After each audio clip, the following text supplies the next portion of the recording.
Então, gente, vamos começar a nossa aula de hoje. Para quem não sabe, me chamo Bruno, sou professor de língua inglesa aqui do Desafio. E hoje nós vamos abordar um assunto mais gramatical na nossa aula, tá?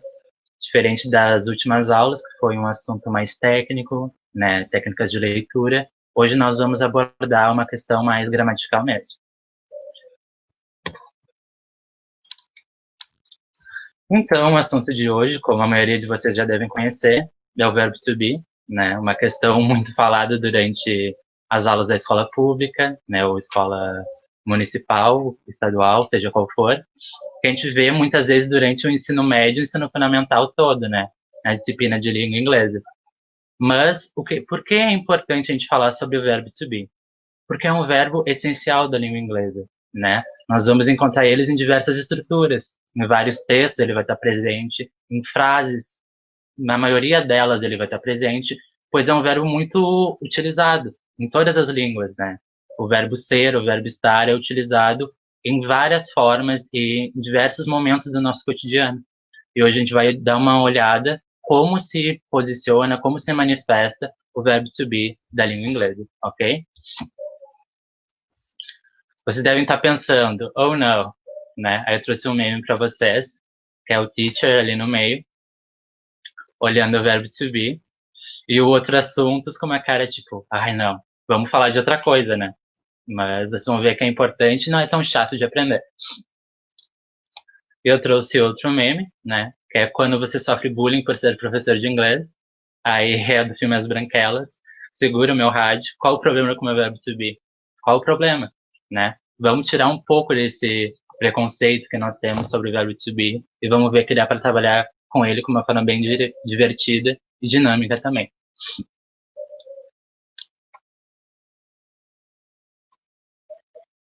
Então, o verbo to be. O que significa, então, o tão falado verbo to be, né? Primeiro, nós precisamos entender que ele não é algo único, que ele não trata apenas de um significado que nós temos na língua portuguesa, tá? O verbo to be, ele trata de dois verbos que nós temos no português, que é o verbo ser e o verbo estar, né?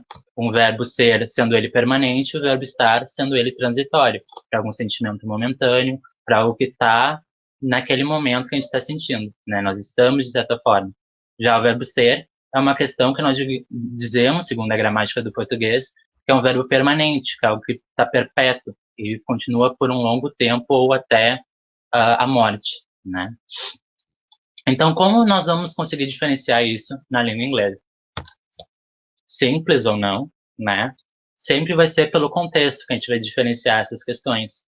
Quando a gente vê lá o verbo to be sendo utilizado em diversas formas, nós vamos ter que adentrar ao contexto específico daquele texto ou daquela frase, seja qual for, e vamos ter que ver se ali está sendo utilizado a forma que nós temos no português como sendo estar ou a outra forma que nós temos no português que é ser, né? Então tudo isso nós vamos conseguir nos adequar, entender através do contexto específico daquela situação textual, ok?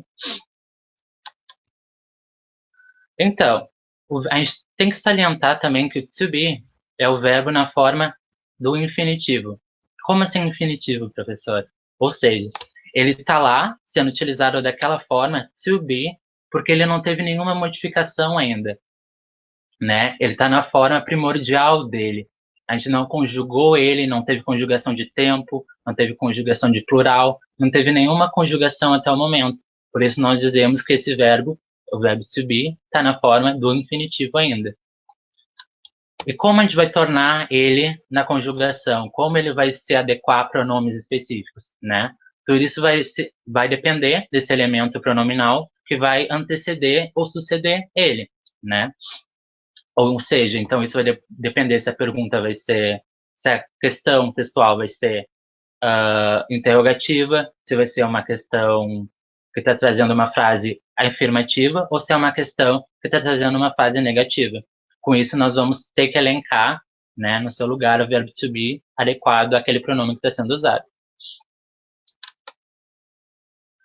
Então, agora, nós vamos ver um pouco da relação verbo-pronome do to be no presente, né? Então, nós temos V para verbo e P para pronomes pessoais. Então, A conjugação verbal am do verbo to be, ela vai ser utilizada quando nós tivermos o pronome I, né?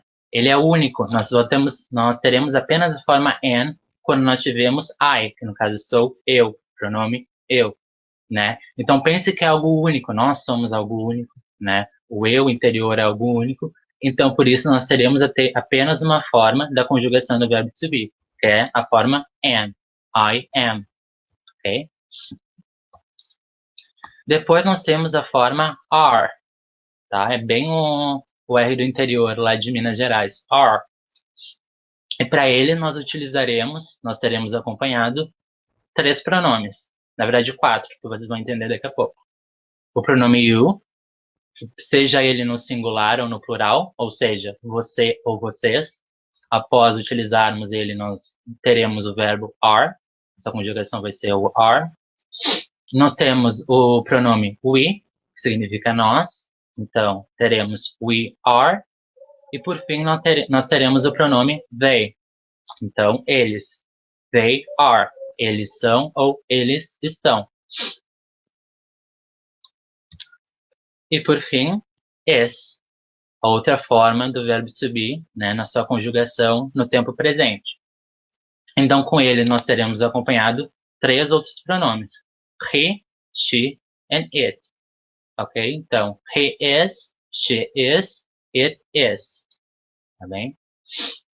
Então, o pronome he, ele vai significar ele, o pronome she, ela, e it, né, ele vai rotular algum termo específico, algo inanimado, né, por exemplo, um objeto, alguma situação, alguma frase específica que nós queremos retomar aqui apenas com um pronome, para não precisar escrever tudo aquilo novamente, ou até mesmo com animais.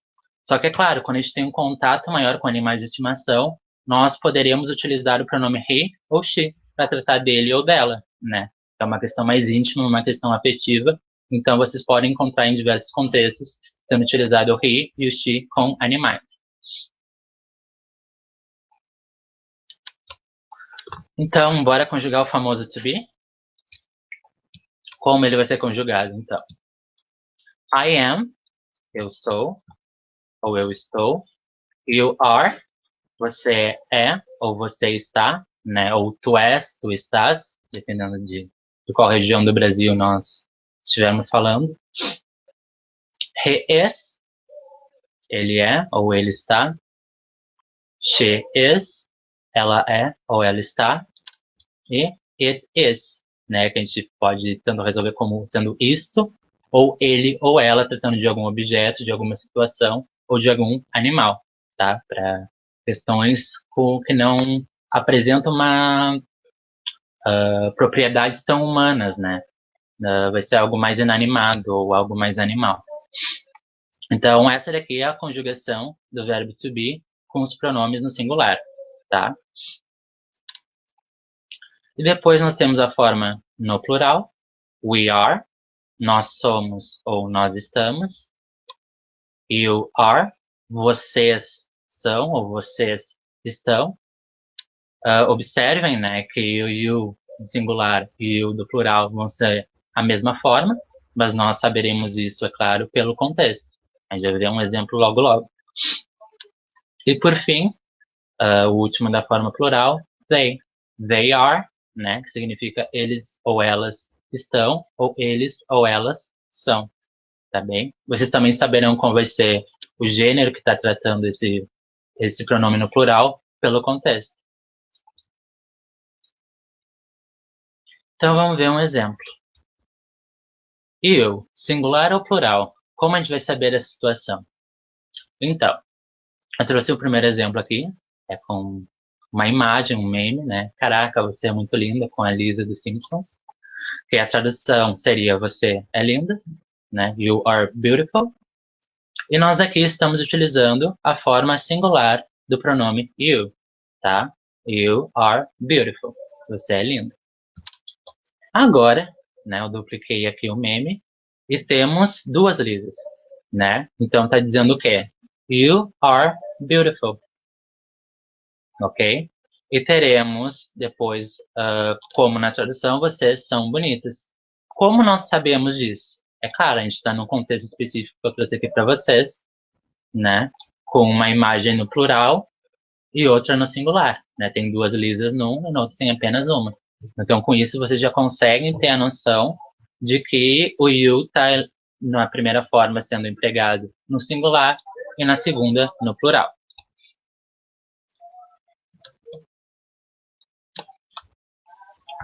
Então, agora vamos ver. Eu trouxe para vocês aqui as traduções para que, caso depois nos slides vocês tenham alguma dúvida do que quer dizer, eu trouxe aqui as frases traduzidas.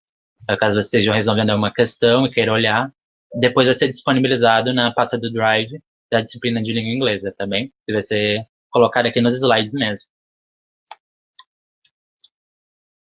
Vamos ver agora as famosas contractions, né? Contractions, caso vocês não saibam, são as contrações, né? As formas menores que nós fazemos de uma estrutura regular.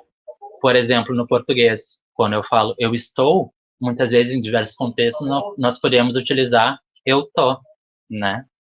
Ou ele está, nós podemos falar ele tá, ela tá, né? São formas reduzidas dessas estruturas. Então, no singular, como vão ser essas estruturas contraídas? O I am, nós vamos ter com I'm, né? O I, um apóstrofo e o M. Sempre quando nós vemos um apóstrofo na língua inglesa, esse apóstrofo vai estar escondendo uma letra, né? Ele está representando uma letra, só que ela não está aparecendo, por isso está sendo de uma forma contraída. Ele vai estar representando, então, esse elemento que não está visível na nossa estrutura, tá bem? Depois nós temos you are, né? E a forma contraída vai ser your. Depois nós teremos he is, que sua forma contraída será his. Logo, she is, a sua forma na contração vai ser she's. E por último, do singular, it is, que sua forma contraída será it's. Ok? Isso daqui vocês não precisam decorar, é claro, mas durante a prática de vocês de leitura, isso já vai ficar impregnado na cabeça de vocês. Aos poucos, durante a leitura, vocês já vão conseguir só captar aquilo porque vocês já ouviram falar sobre as contrações, né? A gente tem que lembrar que a leitura é uma prática, que a gente vai desenvolvendo questões de gramática, questões mais textuais, questões de inferências, a partir do conhecimento que nós já temos, né? E também das práticas que nós vamos realizando durante o tempo. Agora, é claro, nós estamos na terceira aula, vocês ainda não têm domínio de muitas questões gramaticais, mas é a partir desse momento, para as aulas seguintes, que nós focaremos mais nesses aspectos. Então, no plural, como vão ser nossas contrações? Para we are, que é nós somos ou nós estamos, nós vamos ter we're. Para you are, que nesse caso é vocês são ou vocês estão, nós teremos your. A mesma questão do singular, seja na forma regular ou na forma contraída, vocês vão diferenciar pelo contexto, novamente. É importante ressaltar essa questão. E, por fim, they are, que nós teremos na forma contraída como their. Ok? Então, não se apavorem com isso, porque é algo que vocês vão pegando durante o tempo, tá bem? Então, vamos para mais um exemplo, né? Eu trouxe o meme aqui do Eu Sou Rica, Rica, se vocês lembram dessa novela. E eu trouxe a seguinte frase: I'm very rich. Ok? Que é a contração da forma regular I am, eu sou ou eu estou, mas que nesse caso quer dizer eu sou muito rico ou rica, depende do contexto, né? Porque isso não é o assunto da nossa aula, mas os substantivos, alguns deles, a grande maioria no inglês, eles não vão apresentar um gênero. Nós vamos saber se está tratando de homem ou de mulher quando nós sabermos do contexto específico, tá bem? Então vamos lá. Se liguem nas contrações. Trouxe mais outro exemplo. Trouxe a frase: You're so funny. That's the reason why we are best friends. Ok? Então aqui nós temos no primeiro momento a contração your, né? Como vamos saber se é uma ou mais pessoas? Se é uma ou mais que ele está se referindo a essa pessoa engraçada? Contexto, tá? Aí depois nós temos that's. Esse S aqui vai estar representando a forma do verbo to be is, né? E o that vai estar referenciando ao it. Por que é o pronome it aqui, professor? Porque quando eu falo, né, you're so funny, that's the reason why we are best friends. Ou seja, na tradução, você é tão engraçado, essa é a razão pela qual nós somos melhores amigos. Quando eu falo essa, né, eu estou utilizando esse pronome essa, é que eu estou me referindo a algo que provavelmente já foi tratado. Eu estou retomando algum termo, alguma frase que já foi tratada, né? Então, no caso, o that e o it aqui vão estar se referindo a essa primeira frase, né?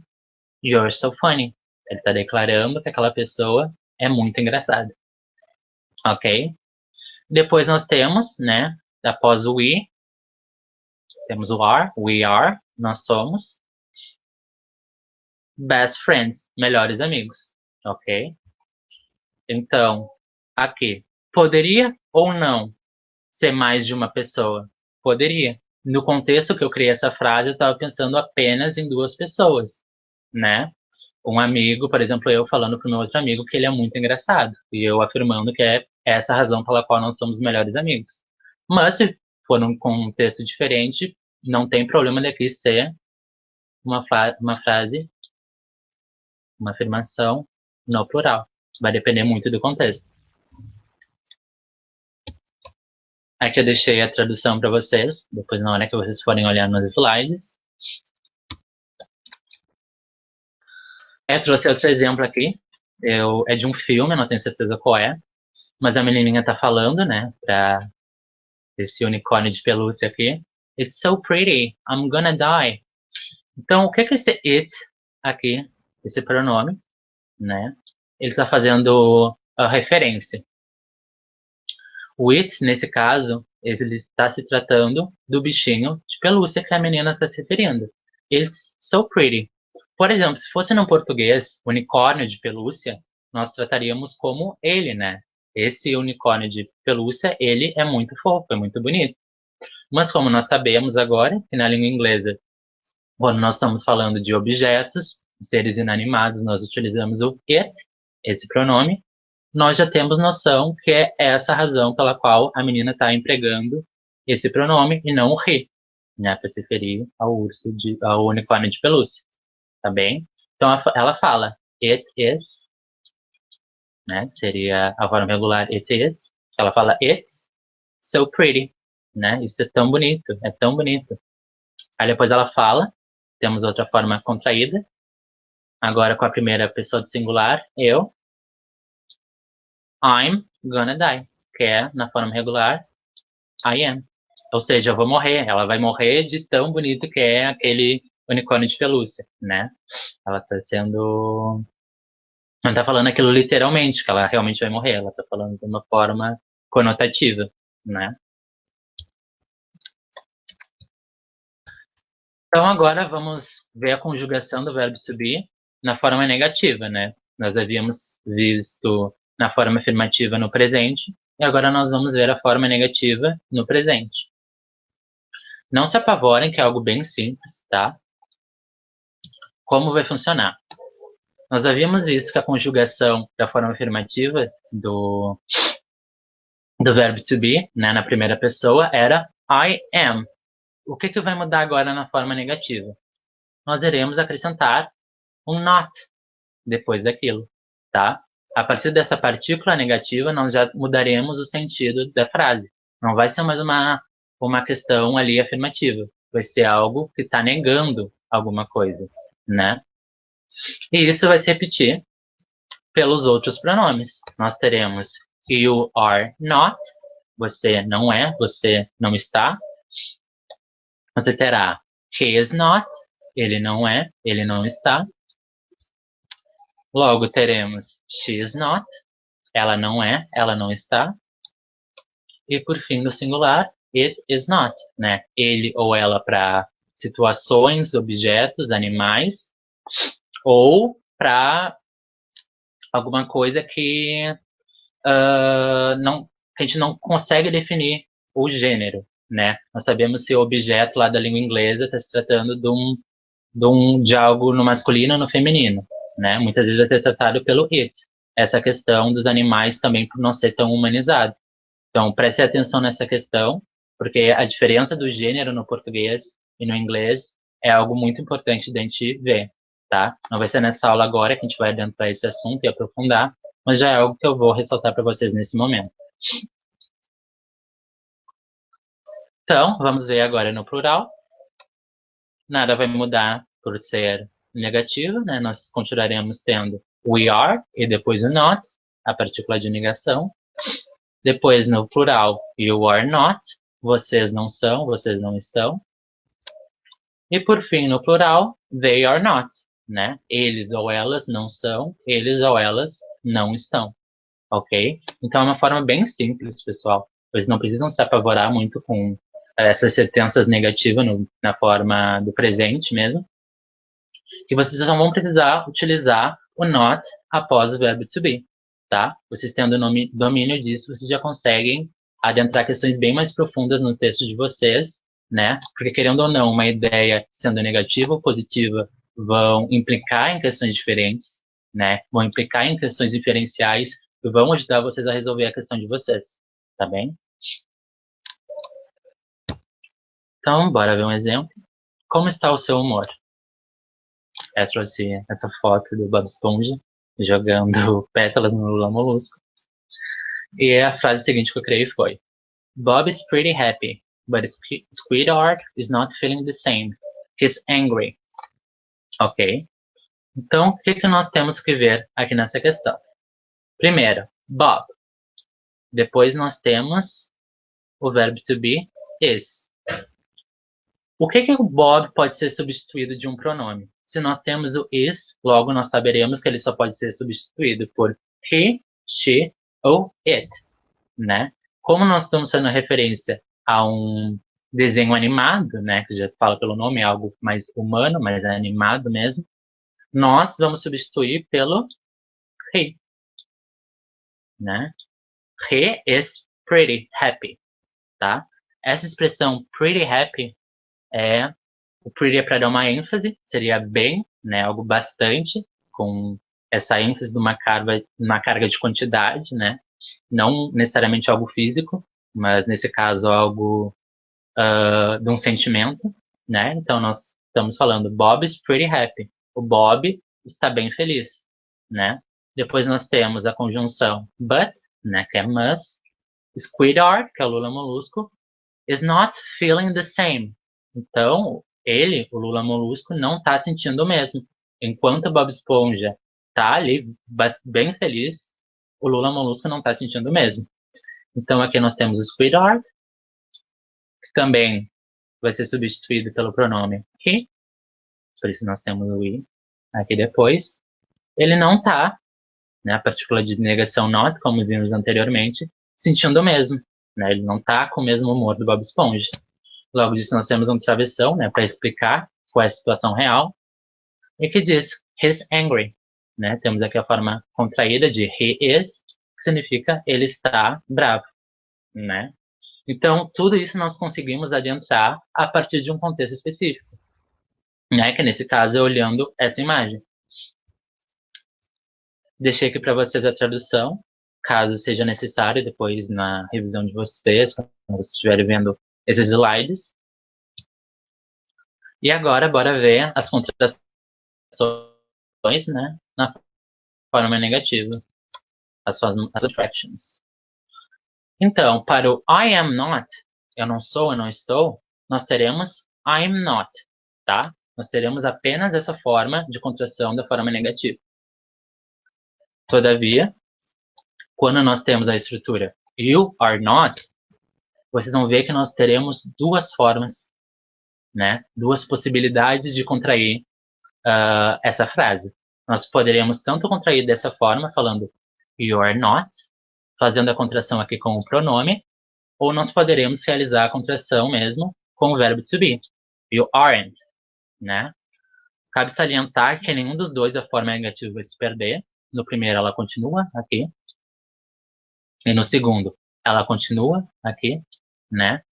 O apóstrofe vai estar representando a letra O.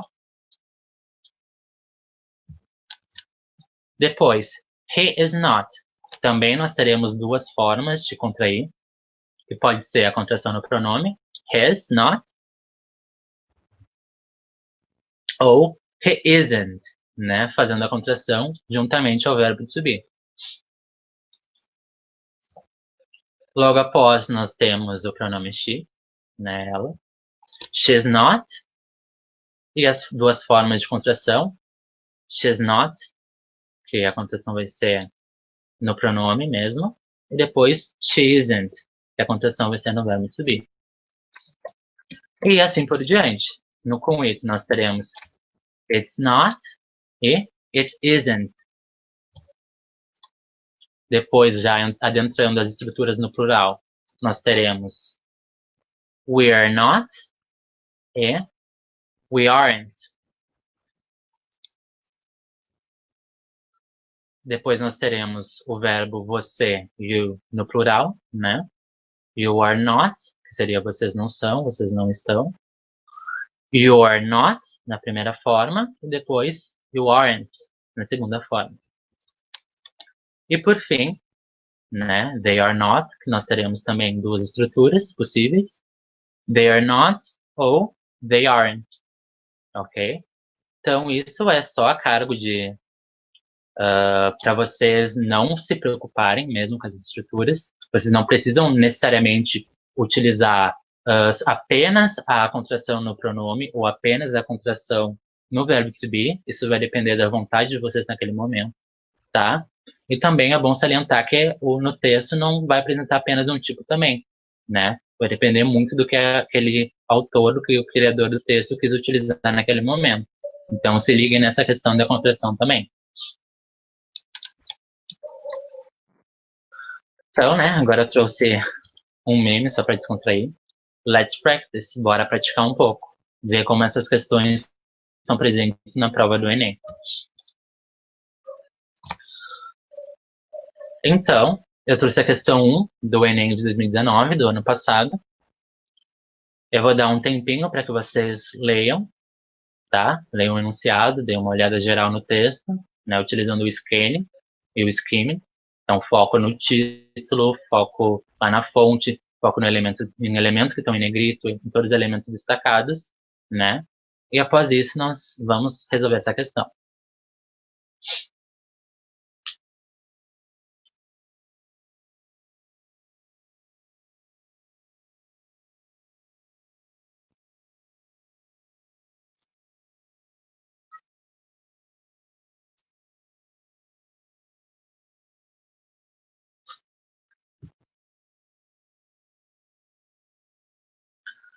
Então, bora lá, galera, né? Vamos ler primeiro o enunciado da questão. Então, o que nós temos aqui? Ao discutir sobre a influência de animais de estimação no bem-estar do ser humano, então, o que nós já temos aqui, né? E o texto está falando sobre a questão da influência de animais de estimação no bem-estar do ser humano.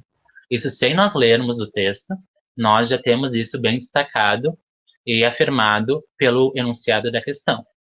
Ok? Continuando. A autora, a fim de fortalecer seus argumentos, utiliza palavras e expressões como research, a growing number of research e several studies, com o objetivo de... Ou seja, nós já temos elementos bem importantes que esse enunciado está trazendo, né? Ele está dizendo que a fim de fortalecer o argumento desse texto, a autora utilizou tais termos: research, a growing number of research e several studies. E isso teve um objetivo que nós veremos nas alternativas. Então, de primeiro momento, é bom a gente dar uma olhadinha se a gente conhece alguma dessas palavras, né? Provavelmente vocês vão reconhecer a palavra number, que é números, né? Número. Studies, que vocês vão relacionar com estudos, provavelmente. E outra palavra que é bastante conhecida também, que é research. Talvez vocês não conheçam essa palavra em si, mas uma parte dela talvez sim, research. Em muitos sites, seja ali no Google ou em outros sites diferentes, vocês podem já ter se deparado com essa palavra, né? Quando estiver lá pesquisar alguma coisa, tá lá. Clica no botãozinho, que é uma lupa, e search, que seria procurar, buscar, né? Então, num contexto que está trazendo aqui um texto, né? E ela quer fortalecer os argumentos com essas palavras, né? O que que ela poderia estar falando? Isso se relaciona com números e estudos, né? Então, vocês poderiam estar vendo que isso daqui pode estar se tratando de uma pesquisa, né? Uma pesquisa não deixa de ser uma busca científica, é claro. Então, vocês poderiam fazer todas as inferências e encaixar numa grade cognitiva mesmo de vocês, né? Que vocês estão juntando elementos que vocês já conhecem da língua, elementos que vocês já conhecem do mundo e fazendo toda essa junção de elementos, tá? Então, agora vamos para o título do texto.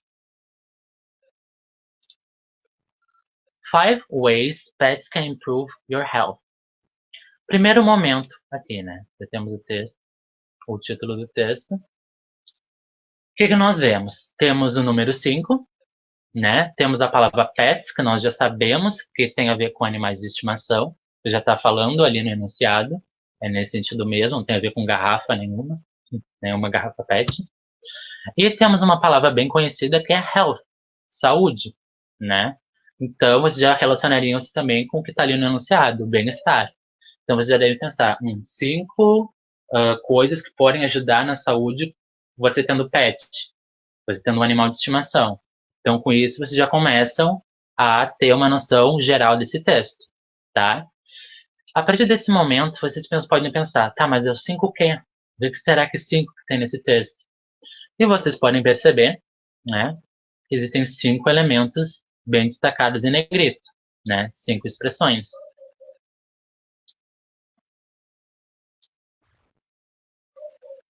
A primeira delas falando allergy fighters, né? Então esse texto está ali falando das 5 maneiras para ajudar a saúde da pessoa tendo pet. E a primeira fala allergy fighters. Lendo isso, provavelmente vocês vão ter a noção da palavra allergy, né? Relacionando com alergias. E talvez da palavra fight, não fighters em si, mas fight, que tem a ver com luta, tem a ver com combate, né? Então, talvez eles ajudem a combater a alergia. Vamos dar uma olhadinha nessa questão. Então, aqui nós já nos deparamos com uma das frases que ela utilizou para fortalecer os argumentos dela, a growing number of studies, né, que tem a ver com uma grande quantidade de estudos. Depois temos outra palavra conhecida, suggest, que seriam, depois se relacionariam com sugerir, né, vários estudos sugeriram. Depois nós temos outra palavra conhecida que é kids, são crianças, né? Então pode ter a ver com alergia com crianças. Vamos ver isso. Depois nós temos animals, palavra conhecida. E nós temos a seguinte frase: risk of allergy and asthma. Palavras conhecidas, né? Risk, risco, alergias e asma, né? Risco de alergia e asma. Agora vamos ter uma visão um pouco mais crítica. Se o texto está falando, né, do bem-estar do ser humano e das coisas boas que os pets estão trazendo a eles, como a gente vai pensar que eles vão trazer alto risco de alergia e asma, né? Então, com isso, vocês já podem perceber que essa palavra less aqui vai ter um sentido não negativo, mas sim algo positivo.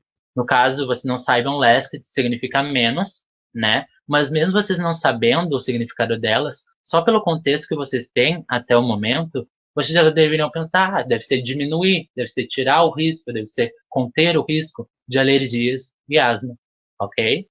Então vamos agora para a segunda forma de que os animais podem ajudar na saúde da pessoa.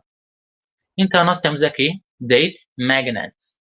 2 palavras conhecidas e também uma delas bem difundida da língua inglesa. Date, em primeiro momento, né, que a gente fala aqui no português, vamos ter um date, e o date como foi? Vocês já ligariam isso a uma questão de encontro, uma questão de namoro, uma questão romântica, né? E depois, logo, nós temos a palavra magnets, Quando você lê isso, você tem assim, algo magnético, né? Algo que junta, algo que está puxando, que está atraindo, né? Um imã, digamos assim. Então, seriam os animais imãs de relacionamentos, imãs de namoro? Vamos dar uma olhada. Então, seguindo, ele fala, o texto nos diz: Dogs are great for making love connections. Então, você já tem aqui, ó, love connections. Love, um verbo bastante difundido e conhecido da língua inglesa, que é amor, amar, nesse caso. E connections, conexões de amor, né? Então, já tem a ver com essa questão de um clima que esse cachorro ou esse gato é dono dele, né? Ele vai conseguir arranjar algumas coisas amorosas para ele também, ok? Então, depois nós temos outra palavra aqui, matchmaker. A palavra match, muitos já devem conhecer, né? Vamos dar um match, né? Aí já lembra do Tinder, de outra plataforma de relacionamento, vai saber qual aplicativo. Tem a ver com uma conexão, né? Dar certo, se juntar. E depois nós temos a palavra dog, is a nature conversation starter, né? Então, é um animal que começa uma conversa normal com ele, né? A pessoa tá lá passeando com o cachorro e do nada surge outra com uma conversa natural, para falar, ah, que bonitinho teu cachorro, ai, como ele tá diferente, eu já havia visto ele outras vezes pela rua, tô passeando com ele. Então já tem essa questão mais amorosa aí que a gente tá vendo. Depois, aqui na terceira forma, nós temos dogs for the aged. Aqui já é uma questão um pouco mais complexa, tá? Vocês tendo a noção de que age está relacionado com a questão de idade, né? Tem a ver com uma questão da idade de uma pessoa, a quanto tempo de vida ela já tem, né? Então vocês já relacionariam, tá? Então é cachorros para uma idade específica. Qual delas será? Será que é para criança, para adultos ou para idosos? Isso nós veremos, né? Mas vejam que aqui o age ele está vindo como. Então nós temos aqui uma expressão bem importante, que é elderly people, né? Mesmo você não sabendo o significado de elderly, de people vocês conhecem, que são pessoas. E, né, temos depois a expressão can provide exercise and companionship. Então, provide, vocês provavelmente vão estar ligando com o verbo prover, né? Prover exercício. E companionship, mesmo que vocês não conheçam toda a palavra, né? Que é a junção de duas palavras, companionship, vocês poderão estar relacionando com companhia, né? Companion. Então, o cachorro vai estar trazendo uma companhia e vai estar ajudando também no exercício. Qual será a faixa etária mais provável, mais apta a estar precisando de exercícios e de companhia, né? Porque nós sabemos que existe uma faixa etária que muitas vezes sofre com essa questão da solidão. Então, com isso, nós já fazemos outras inferências e poderemos estar relacionando isso com idosos, né? Com pessoas idosas. Vamos agora para a quarta forma, que é good for mind and soul. Good, vocês provavelmente já conhecem, né? Que é bom, é o adjetivo bom, e o que é bom para alguma coisa, né? Ou bom com alguma coisa, nesse caso é para alguma. E depois nós temos duas palavras, que é mind and soul. Mind é a mente e soul é a alma, né? Então, os animais de estimação também serão bons para a mente e para a alma, né? Aí vai ter a palavra conhecidas activity, atividades, playing with a dog, brincando com o cachorro, pode elevate levels of serotonin and dopamine. Isso você tendo uma noção só do português desses termos mais técnicos, né, que é serotonin and dopamine, vocês já vão estar ligando, se vocês conhecem essas questões mais químicas, com esses hormônios, serotonina e dopamina, né? E tem um verbo conhecido, elevate levels, níveis, né? Vai elevar o nível de serotonina e de dopamina no corpo dessa pessoa. Então já tem a ver com a felicidade, né? Que esse pet vai estar trazendo para a pessoa. E por último, mas não menos importante, nós temos a quinta forma, que o pet vai estar ajudando, que é good for the heart, né? Depois nós temos a expressão heart attack patients, ou seja, pacientes que já sofreram de ataque cardíaco. Heart attack é ataque do coração, né? Who have pets survive longer, então sobrevivem longo, ou seja, um tempo a mais do que aqueles que não têm o pet. E depois nós temos a expressão, que está retratada lá no enunciado, que é according to several studies, né? Que está, according, vocês vão relacionar com de acordo, né? Acordo com alguma coisa, e nós temos estudo, então, de acordo com estudos. Então, agora vamos reler o enunciado novamente, vamos para as alternativas. Ao discutir sobre a influência de animais de estimação no bem-estar do ser humano, a autora, a fim de fortalecer seus argumentos, utiliza palavras e expressões como research, a growing number of research e several studies com o objetivo de: letra A. Mostrar que animais de estimação ajudam na cura de doenças como alergia e asma. Perfeito. O texto utilizou disso, porém o foco geral dele não é apenas nessa questão, né? Ela não utilizou todos esses termos para falar apenas disso. Ela utilizou um deles para falar disso. Foi a growing number of studies. Então, por isso, nós já descartaríamos essa questão. Tá bem? Letra B. Convencer sobre os benefícios da adoção de animais de estimação para a saúde. Então, até então, isso está nos parecendo exatamente o que o nosso enunciado já nos disse, né? A influência de animais no bem-estar do ser humano. Poxa, então a gente precisava ler todo esse texto? Talvez algumas pessoas não se identificassem nisso da primeira olhada no enunciado. Talvez elas precisassem de mais uma adentrada nesse texto, ou ver um pouco mais da complexidade desse texto para ver se surge algum conhecimento que elas já têm, né? Para elas ter certeza daquilo. Então, por enquanto, vamos deixando a letra B, que é a que mais nos satisfaz. Letra C. Fornecer dados sobre os impactos de animais de estimação nas relações amorosas. Também não é isso, né? Como nós vimos, os cachorros, os animais, eles vão estar ajudando nessa questão de encontros amorosos, mas todos aqueles termos, research, a growing number of research, several studies, tudo relacionado à pesquisa, não fala apenas disso, né? Fala de um contexto geral que engloba essas questões também, mas não apenas esse detalhe. Letra D. Explicar como o contato com os animais de estimação pode prevenir ataques cardíacos. Na verdade, esse contato ele nem previne ataques cardíacos, né? Isso pode ser uma olhada que a gente dá meio rápida no texto, a gente possa crer que é isso, mas na verdade ele está falando dos pacientes que já tiveram ataque cardíaco e não na prevenção dessa doença.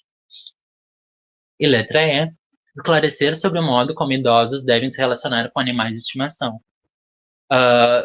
Sim, ele fala um pouco dessa questão dos idosos, né? Agora nós já confirmaríamos, só de ler os idosos aqui, que aquele age poderia estar falando sobre isso, né? Mas não é essa questão geral que todos aqueles termos de comprovação científica, né? Que é para fortalecer os argumentos, não é esse o motivo pelo qual a autora está utilizando todos eles. É para dar um impacto, uma fortalecida em todo o texto, né? Sobre todos os benefícios da adoção de animais de estimação para a saúde.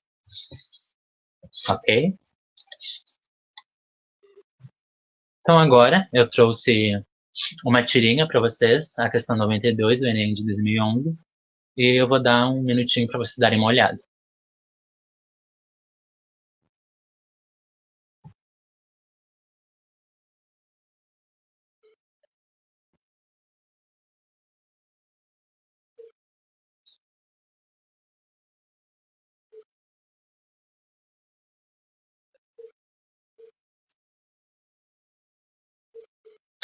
Então, gente, o que nós temos aqui?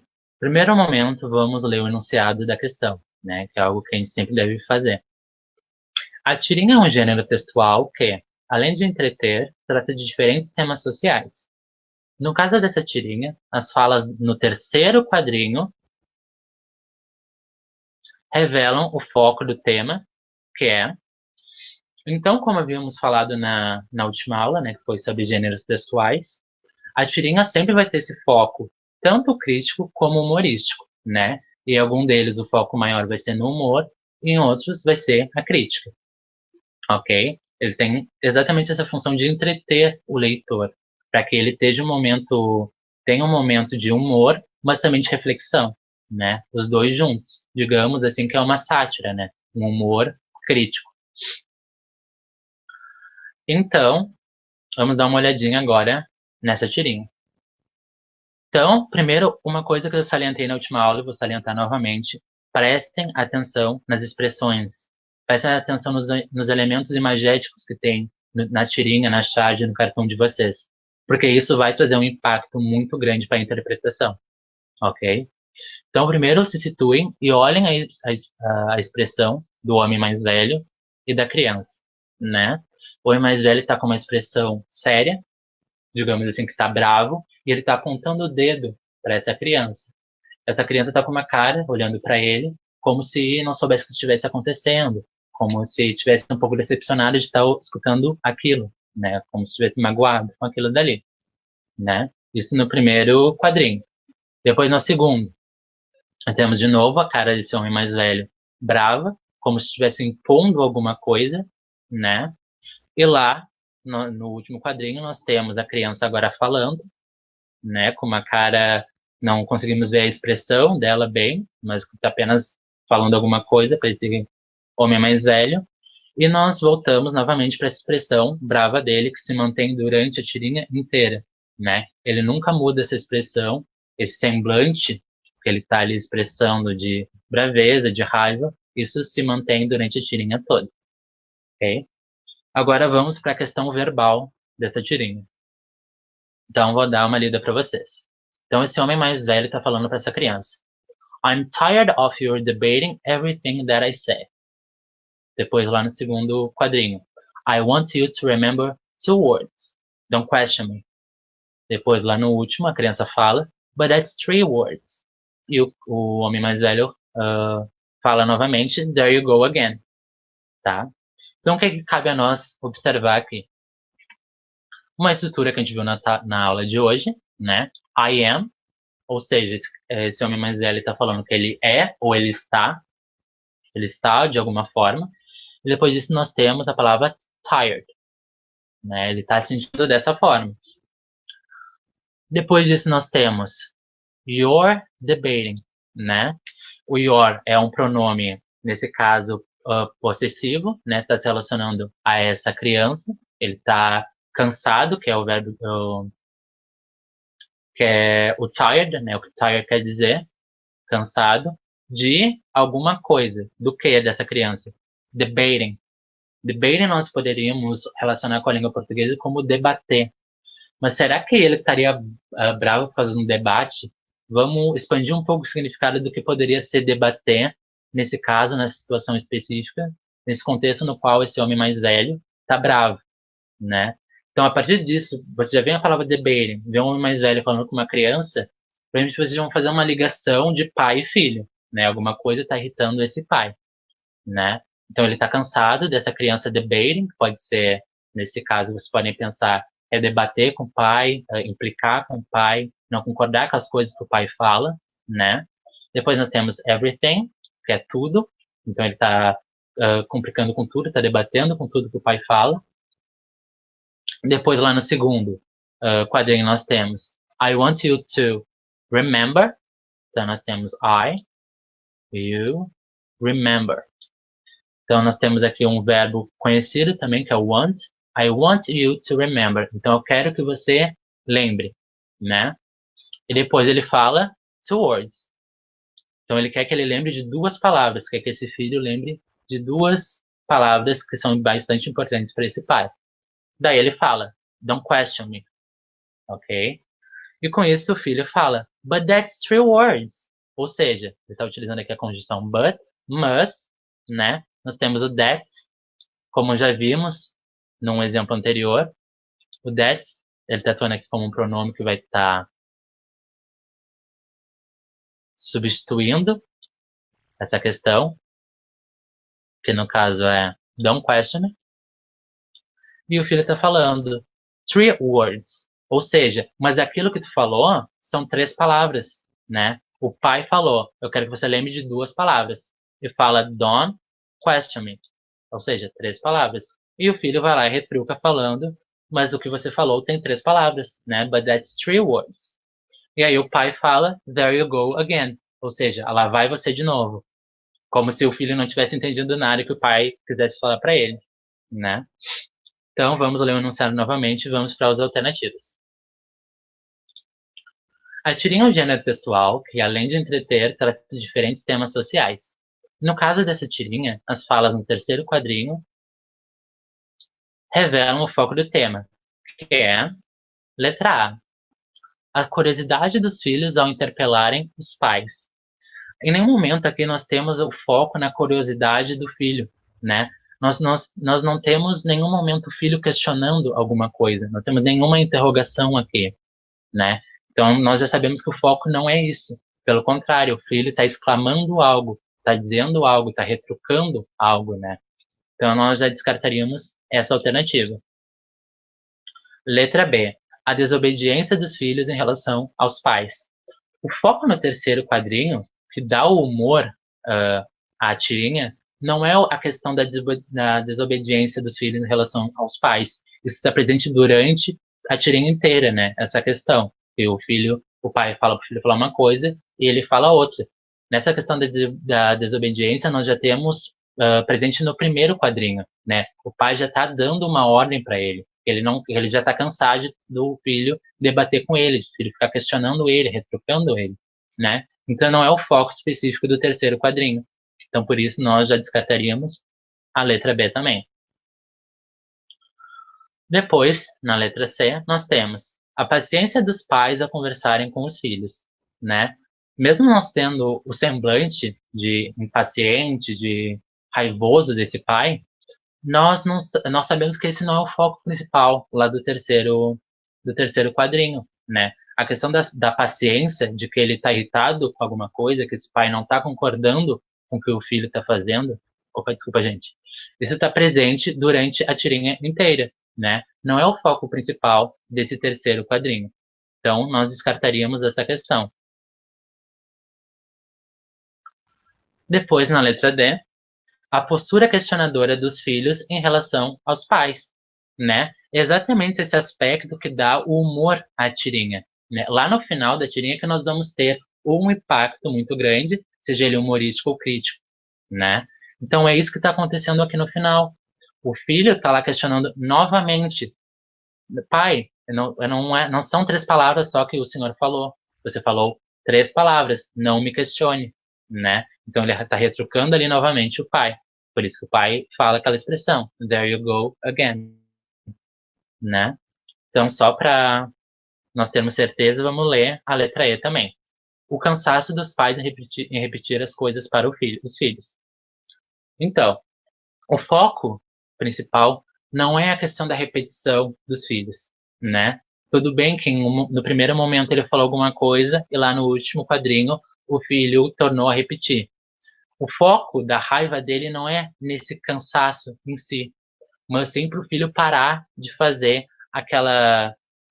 aquele ato de desobediência dele, né? O foco não é no cansaço dele, mas sim na atitude do filho, né? Na postura que o filho está tendo.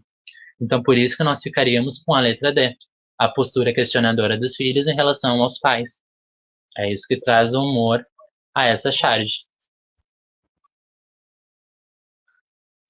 Então, já está chegando o nosso momento, né?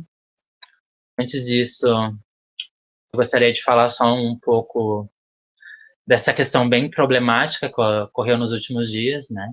Com todos essas pessoas negras que sofreram, que morreram, né? De formas totalmente injustas pela polícia. E isso é uma questão que não importa a disciplina, seja a língua portuguesa, seja a matemática, seja a física. Isso é uma questão humana, né? A gente tem que tratar isso durante todas as aulas, porque a gente não pode ensinar apenas um aluno a decodificar alguma coisa. Nós temos que ensinar o aluno a pensar criticamente sobre o mundo também, né? E isso não deixa de ser um assunto da nossa aula de língua inglesa. É isso que nós vemos em diversos gêneros textuais, né? Por isso que eu trouxe essa expressão bastante tratada nesses últimos dias, que é Black Lives Matter, né? As vidas negras importam. Nós estamos vivendo num momento, seja aqui ou nos Estados Unidos, né, o foco principal nesses dois países, que nós temos governos totalmente cagando, desculpa o termo para falar, cagando para a população negra, né, cagando para a democracia, não falando nada de útil, apenas matando de forma extremamente agressiva, sem nenhum motivo.